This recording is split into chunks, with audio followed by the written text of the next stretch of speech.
I remember the first time I truly understood what it meant to hold a vision so firmly that the world had no choice but to rearrange itself around it.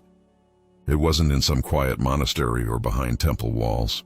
It happened in the middle of the city, noise, worry, and the struggle of everyday men all around me.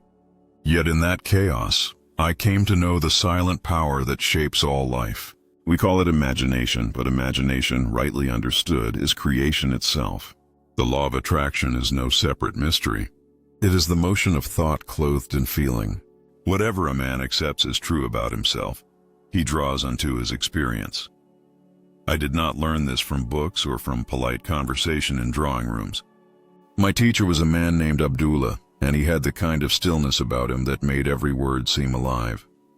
He was a man of vision, born in Ethiopia, living in New York, who spoke of Scripture as if it were his own biography.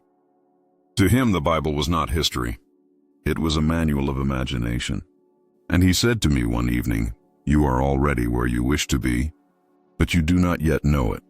I thought he spoke in riddles, yet the truth was there, waiting for me to recognize it. In those days, times were hard. The world was caught in a depression so deep that men forgot the taste of hope. Work was scarce, and even the proud bowed their heads at the thought of hunger. I was a dancer then, and there was little demand for dancers when the city could not feed itself. Still, I dreamed of home, Barbados, the island of my birth. I longed to feel the sun again, to walk among the palm trees and hear the sound of waves against the shore. But I had no money, not even enough for a ticket, and all the ships that sailed south seemed as distant as heaven itself. I went to Abdullah and told him of my desire. "I want to go to Barbados," I said, "but I have no means, no passage, no certainty of any kind." He looked at me and said calmly, "You are in Barbados." I laughed at the absurdity of it. "But I am here," I told him, "in New York. I have no ticket, no money, and no plan." He only smiled and repeated, "You are in Barbados." I left his home that evening puzzled and a little angry. I thought perhaps he had not heard me properly, but his words echoed in my mind again and again. "You are in Barbados." That night, as I lay in bed, I decided to try to understand what he meant. I closed my eyes and imagined myself lying in my mother's house in Barbados. I could see the curtains move with the warm air. I could smell the salt of the ocean carried on the wind. I turned within myself as if I were already there. I imagined looking out through the window and seeing the moonlight over the Caribbean Sea. Then something curious happened. I began to feel peace, a deep calm, as if the journey had already ended. When I awoke the next morning, New York was still there, cold and gray, yet something within me had changed. The streets looked different because I was different. I had carried a new state of consciousness into my waking world, and that state was the seed. Abdullah later told me, "You must live in the end. You must occupy the state of the wish fulfilled until it feels natural." I did not understand all of it then, but I held to his words like a compass in a storm. Days passed and nothing on the surface seemed to move. I began to doubt. I went back to Abdullah and said, "It has been weeks and I see no sign. There are no ships, no letters, nothing." He looked at me with that same calm and said, "You are in Barbados." I protested, but he would not let me argue. "Do not question how," he said. "You are already there. The outer world must conform to the inner vision." I walked home that night repeating his words, trying to feel them real. If I was already there, then I would act and rest as one who had arrived. So I lived each night as though my bed in New York were my bed in Barbados. I fell asleep hearing the sounds of crickets, imagining the warm breeze on my skin, seeing the lights of Bridgetown in the distance. I lived inwardly in that state, though outwardly nothing had changed. And then, without warning, within 48 hours, the miracle came. A letter arrived under my door from my brother Victor. Inside was $50 and a note saying he had arranged my passage home. He had even instructed the steamship company to issue a ticket and charge it to his account. I had not written him nor told him of my desire. Yet here was the exact provision I needed, arriving without effort or explanation. When I took the letter to the ticket office, the clerk informed me that all cabins were booked, except one.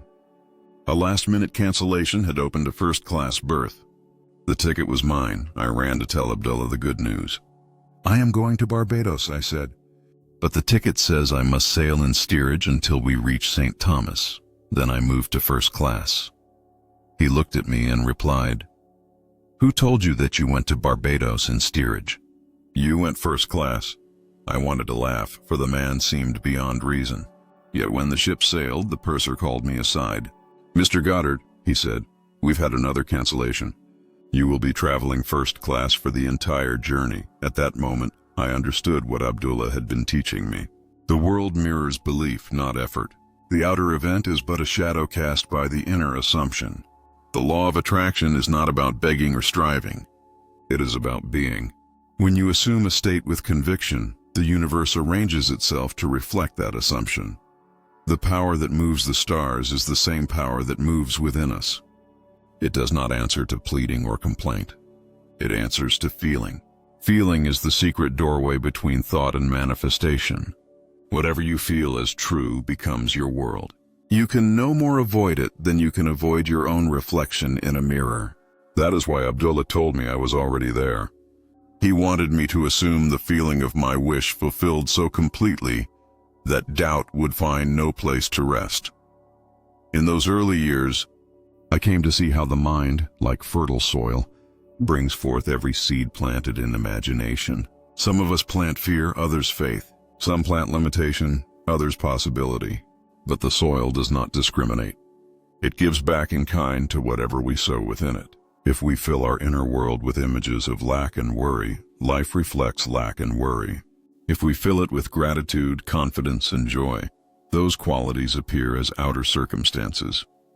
The law of attraction is exact, unyielding, impersonal, and sure. I often remind those who listen that God is not a distant being seated in the clouds. God is the creative power within, your own wonderful human imagination. To believe in God is to believe in the reality of your imagination as the source of all experience. When you imagine lovingly and persist, you are praying in the only way that truly matters. When you imagine fearfully, you are doing the same, but in ignorance of the law. The results come either way, for the law does not sleep. The ancient text says, "Be not deceived. God is not mocked. For whatsoever a man soweth, that shall he also reap." The modern tongue would say, "As you imagine, so shall you experience." We cannot escape our own harvest, but we can change the seed. Every reaction, every thought tinged with emotion is a seed. When you read the paper and condemn another, that condemnation becomes part of your own harvest. When you feel pity, anger, or jealousy, you plant those very feelings within yourself, and they must return. So I learned to guard the gates of my mind. Instead of giving my attention to the noise of the world, I began to feed my imagination with beauty, peace, and plenty. I would sit quietly and picture the life I desired as though it were already complete.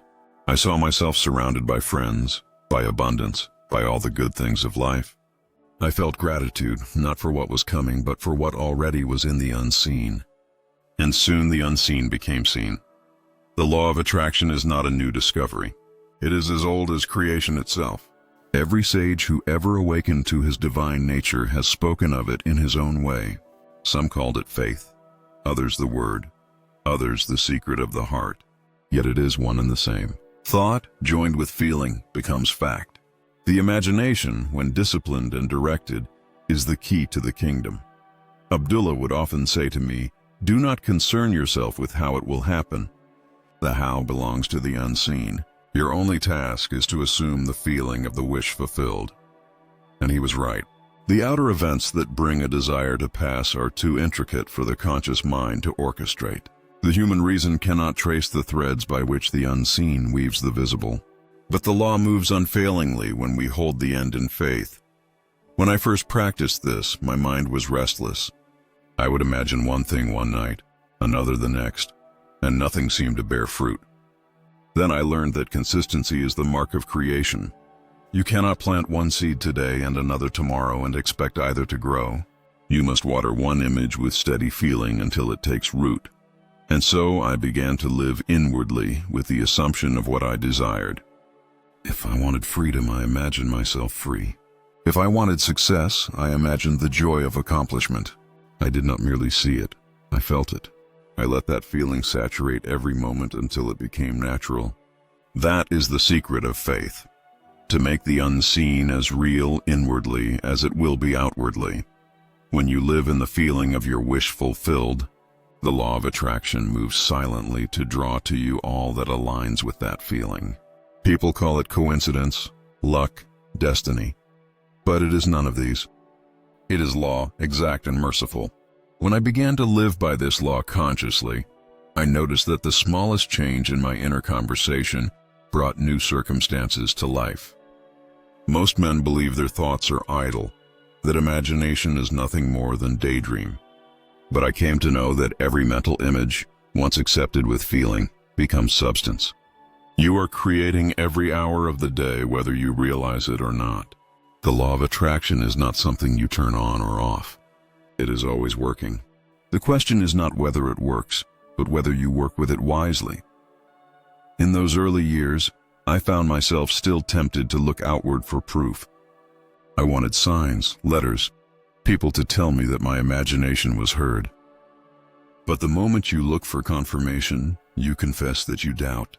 Abdullah said to me, "You do not wait for the world to show you what you already know within yourself. You must feel it done. The world does not cause imagination. Imagination causes the world. When this truth takes root, a man can never again blame conditions, for he knows that conditions are reflections of his own state. You can stand in the very midst of limitation and imagine abundance, and the world will begin to move accordingly. It may not happen at once, for the law allows every seed its proper season. Yet as surely as night follows day, the harvest comes." I saw this again and again. Friends would come to me in despair. No work, no hope, no direction. I would tell them the same thing Abdullah told me. Live in the end. Assume that you already are what you long to be. Feel the joy, the relief, the gratitude of accomplishment. Go to sleep in that feeling and persist until it feels real. One man came to me, weary and defeated. He had lost his job, his savings, his confidence. He said, "I have tried everything." I told him he had tried everything but the only thing that works, a change in consciousness. I said, "Tonight when you lie down, imagine the phone ringing and a voice offering you the perfect position. Feel the excitement of saying yes. Let that feeling carry you into sleep." He did as I instructed, and within a week the call came. A position greater than the one he lost, with better pay and better conditions. He could not explain it. I said, "No, you don't need to. The law works by faith, not by analysis. To live in the end is to accept now what your senses deny. The senses tell you of lack, delay, separation. Faith tells you that imagination creates reality, and that the invisible is more real than the visible. When you hold to that truth, the world bends to meet your conviction. You become a creator in full awareness, not a victim of appearances. Many people misunderstand this law and think it means sitting idly, waiting for life to change. But that is not so. When your inner state changes, your actions change naturally. You find yourself moving toward your desire without strain. The movement is effortless because it arises from alignment. The man who assumes wealth will act as one who is cared for. The woman who assumes love will carry herself as one already cherished. These acts are not forced. They are the natural expression of a new belief. In my own life, I watched this law transform everything I touched. When I first began to teach, I had only a few students who gathered in small rooms to hear me speak. But I held the vision of full halls, eager faces, lives changed by the realization of this truth. I did not advertise or beg for attention. I simply imagined that it was already so. I spoke to myself inwardly as though the world already hungered for this message. And in time, that unseen image took on form. The rooms grew crowded. The invitations came from far and wide, and I knew that I had proved the law again. This is why I say, imagination is the only reality. Everything you now see, the walls, the city, the sky itself, once existed first as imagination. There is nothing you can touch or experience that was not first imagined by someone, consciously or unconsciously. The great architect of the universe imagined worlds into being, and you, made in that same image, continue the act of creation each moment you think and feel. You may say, but I have imagined many things that did not happen. Then I ask, did you imagine them with feeling? Did you persist when nothing seemed to move? Did you assume them natural, or did you wait for outer signs before believing? The law cannot be fooled. It mirrors back the intensity of belief.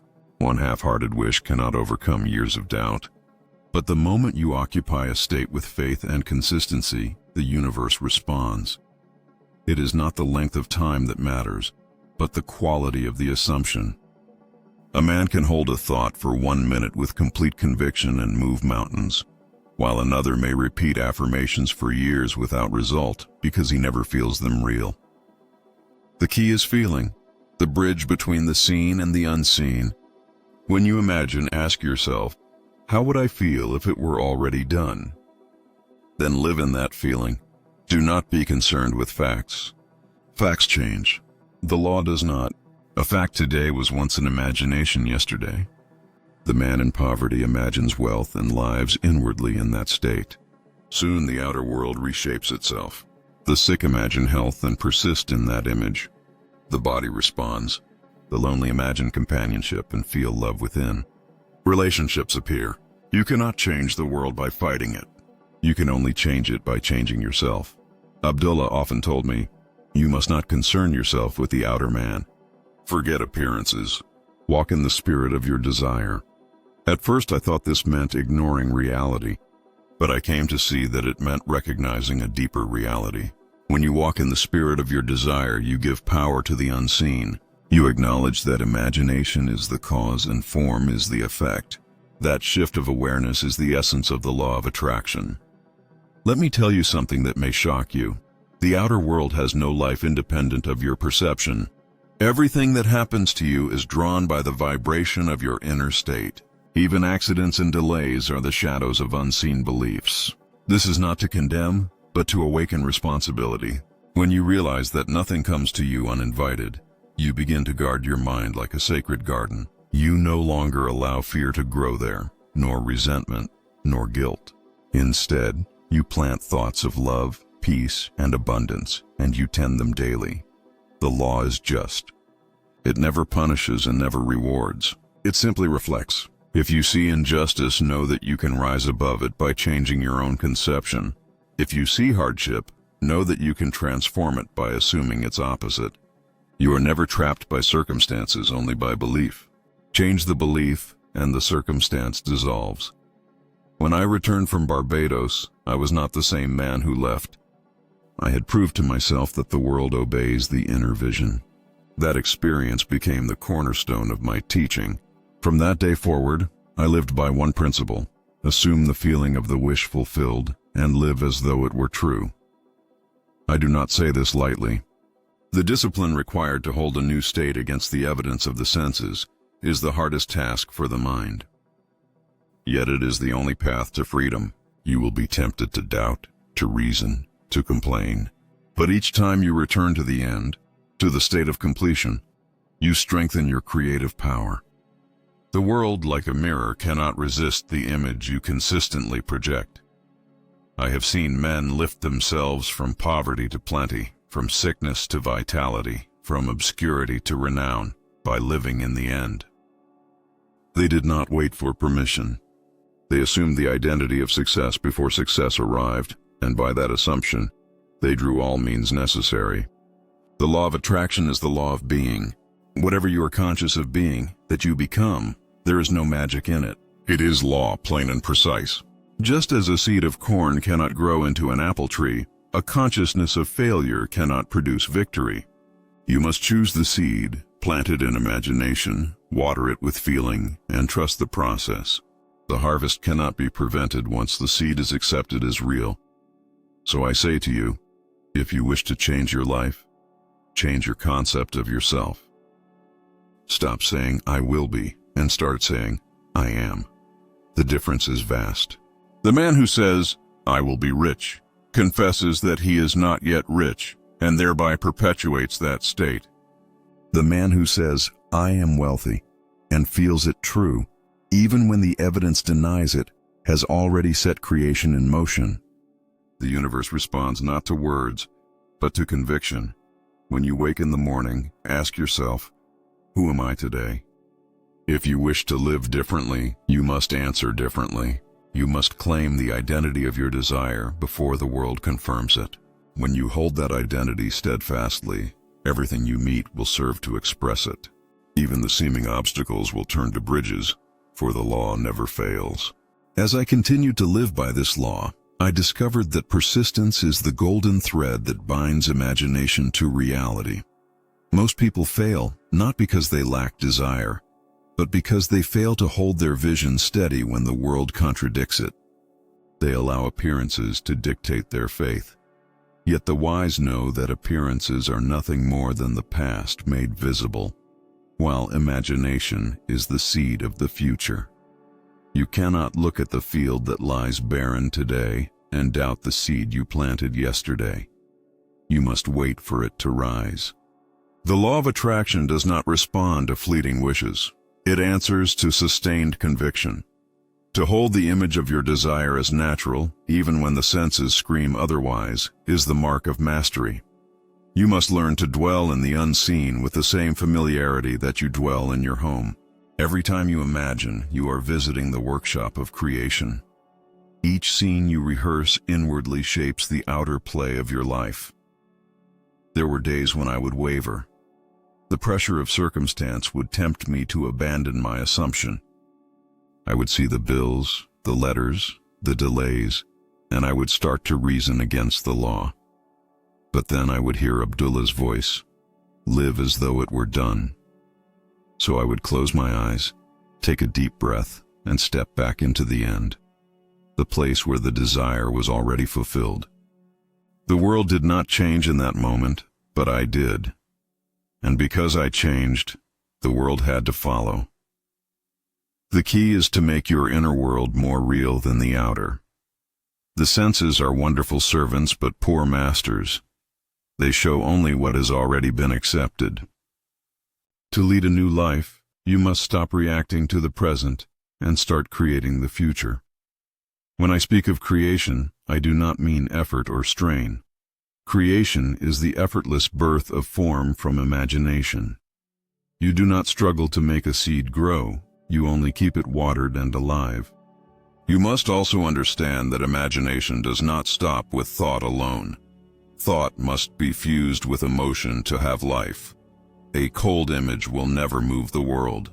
You must feel the reality of your vision with such intensity that it becomes your atmosphere. The heart, not the lips, moves mountains. The law of attraction is the marriage of idea and feeling. Without that union, nothing takes form. When you persist in the feeling of the wish fulfilled, you will begin to notice subtle changes within yourself. The tone of your inner conversation shifts. You stop asking when it will happen and begin to know that it has already happened. That inner knowing is the turning point. Once you reach it, events unfold naturally, often in ways that seem miraculous. But to the one who understands the law, there are no miracles, only reflections of belief. I recall a time when I wished to move into a larger home, a place that would accommodate both my family and the gatherings I held for students. Outwardly, I had no means for such a move. The figures did not add up, and logic told me to wait. But imagination is not limited by logic. I began to picture myself in that home, walking through its rooms, feeling the joy of belonging. I would touch the banister in my imagination, smell the wood, and hear the echo of footsteps on the floor. Night after night, I lived there inwardly. A few months later, quite unexpectedly, a friend informed me of a property that was available at a price far below its worth. The owner needed to sell quickly, and the conditions were perfect. Without Effort without planning.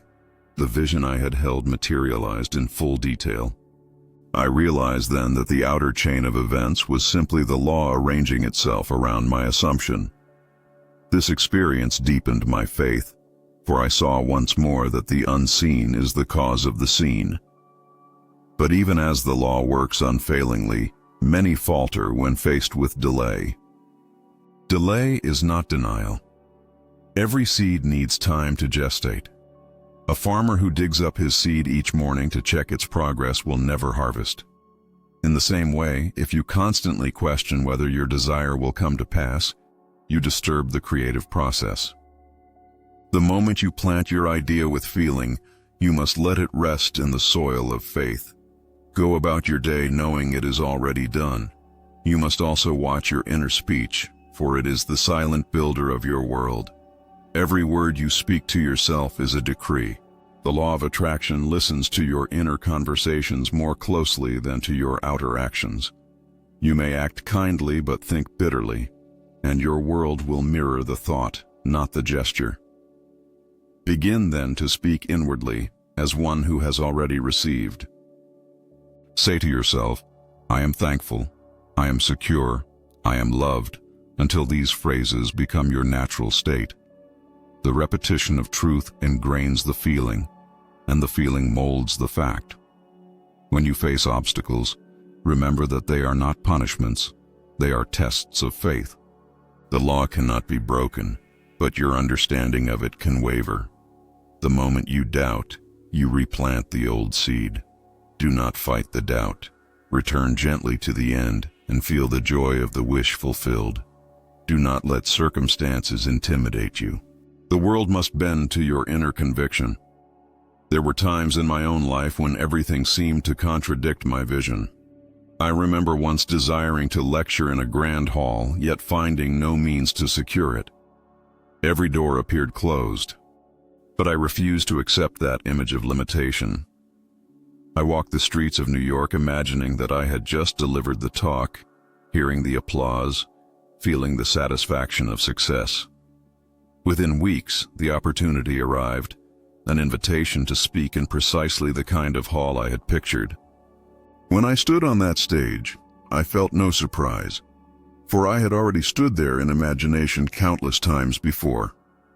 The law of attraction does not respond to need, it responds to identity. You must become the person who already possesses the desire. To want something is to declare its absence. To feel yourself already having it is to command its presence. That is the subtle but mighty difference between desire and faith. Faith is possession before possession. I tell you this, nothing stands between you and your desire except the belief that it does. All barriers exist only in consciousness. You are not limited by education, background, or circumstance. You are limited only by the image you hold of yourself. The moment you change that image, life rearranges to match it. You are not a creature of fate, you are the creator of destiny. I have seen people heal from ailments that doctors called incurable simply by changing their inner state. They stopped identifying as the sick and began to see themselves as whole. They refused to dwell in the vibration of illness and chose instead the feeling of health. Slowly at first, then swiftly, their bodies responded. You see, the body is an obedient servant. It reflects the master's belief. The same is true of wealth. I have known men who labored for years with no progress because they held the consciousness of struggle. They worked hard, but imagined limitation. When they learned to see themselves as prosperous, not as beggars but as benefactors, their circumstances transformed. The world did not suddenly become easier, they became greater. There is a secret, joy that comes when you realize you are the cause of your own experience. No longer do you fear the world or beg from it. You stand tall, knowing that the same creative power that formed the stars dwells in you. To live by this awareness is freedom indeed. So, I say again, persist in the end. Let no man or event persuade you otherwise. Feel your wish fulfilled until it becomes natural. When it feels natural, it must manifest. This is not superstition. It is the law of life. The day you understand that imagination is reality, you will cease to complain. You will watch your thoughts. As a gardener watches his field, careful not to let weeds grow unchecked. And when you see a harvest you dislike, you will not curse the soil. You will change the seed. Abdullah once told me, "Man does not attract what he wants. He attracts what he is." That sentence contains the entire mystery of creation. If you wish to attract love, be love. If you wish to attract success, be success. The vibration you occupy draws its own kind. This is the essence of the law of attraction. The inner becomes the outer, the invisible becomes visible, the assumed becomes fact.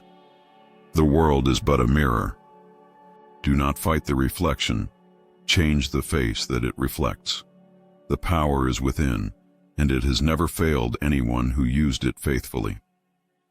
Once you grasp this truth, you walk through life in quiet confidence, knowing that every scene you meet is a projection of your own belief. And so I tell you, the journey is inward.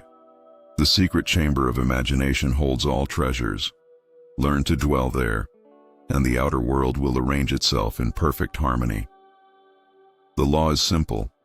Assume the feeling of the wish fulfilled, and live as though it were already yours. The rest is certainty.